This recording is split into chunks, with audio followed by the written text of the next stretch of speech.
Bonjour et bienvenue sur ce format intitulé Une bouteille à la mer. Alors tout d'abord, je tenais à remercier les personnes qui se sont abonnées. Ça me fait extrêmement plaisir et ça m'encourage beaucoup. Bisous à vous. Allez, c'est parti, on va direct dans le vif du sujet.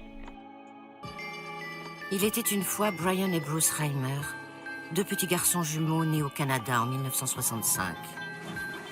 Âgé de quelques mois, Bruce fut circoncis à la suite d'une infection urinaire, mais cette banale opération tourna très mal, au point qu'on dut procéder à l'ablation de son pénis.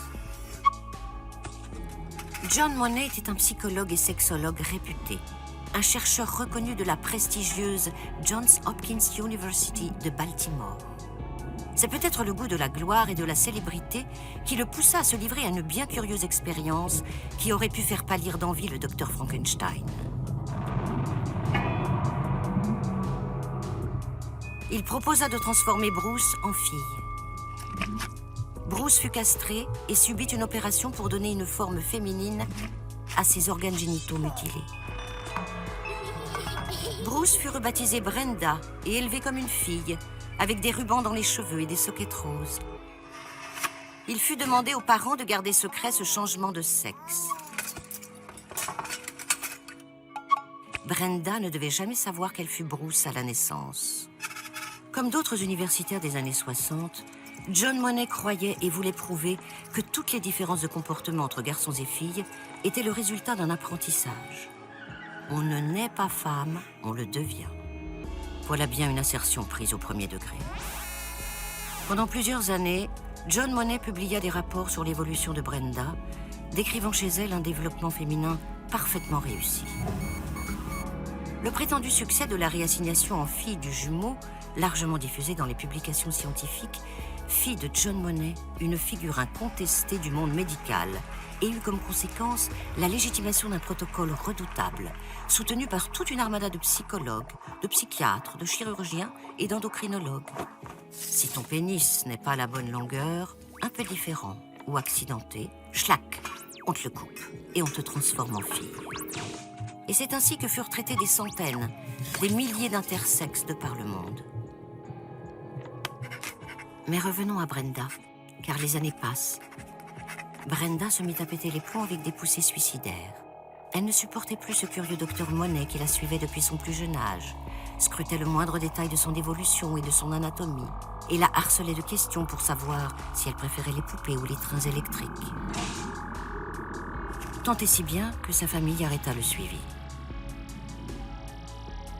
Adulte, Brenda, ayant réussi à percer le secret de sa naissance, voulut reprendre son identité masculine. Elle arrêta les oestrogènes qui avaient provoqué le développement de sa poitrine et passa à la testostérone. Mais John Money était un affreux menteur et il s'abstint de publier quoi que ce soit sur le cas qui pût laisser entendre que la réassignation n'avait pas réussi. La machine médicale était en route et plus rien ne pouvait l'arrêter. Cette histoire se termina par un double suicide des jumeaux. L'un en 2002, l'autre en 2004. Et oui, ça c'est la triste histoire donc des enfants Reimer que vous voyez à l'écran et John Money en haut à droite. Alors ce fameux personnage, John Money, il est né en Allemagne en 1921. Il a immigré aux États-Unis en 1947. Il a obtenu un doctorat en 1952.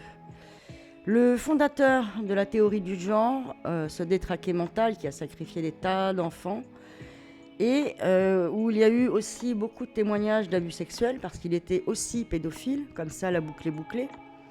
Alors ces personnages comme lui, Alfred Kinsey, pour la sexualisation des enfants, je vous en remets à ma vidéo là, eh bien ce genre de personnages, on s'appuie sur leurs études pour banaliser des choses aujourd'hui qui ne devraient pas l'être et qui sont extrêmement graves et qui vont sacrifier des tas d'enfants et d'adultes aussi, n'est-ce pas ? Je vous mets une vidéo d'un témoignage de Lucas Hens qui est poignant et qui en dit très long sur le sujet. Regardez ça. Mentally ill teenager who had been groomed and preyed upon and sexually exploited online to the point of authorities getting involved. I spiraled into a hatred of myself and my body and was told that it was just because I was a boy born in the wrong body and that this would fix me. I was affirmed down a path where I wasn't given any other choice as to what would help me. The very first medical intervention I ever had was a double mastectomy at 16. And then a few months later, I was put on testosterone.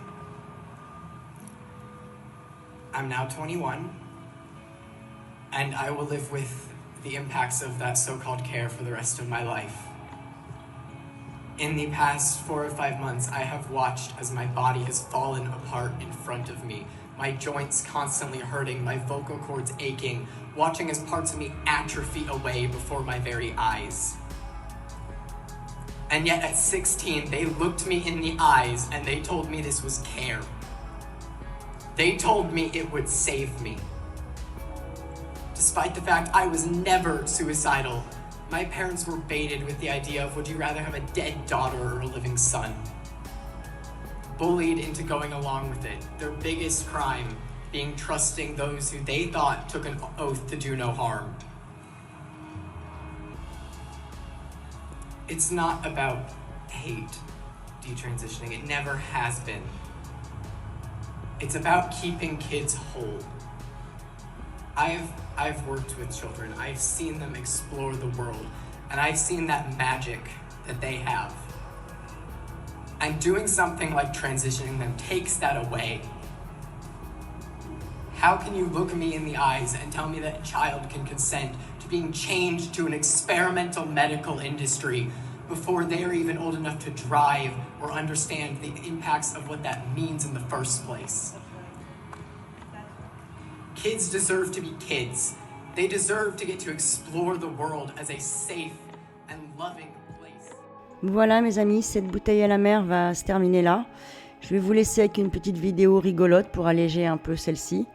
Et puis je vous fais des gros bisous et surtout protégez vos enfants, ne les laissez pas aux mains de détraqués.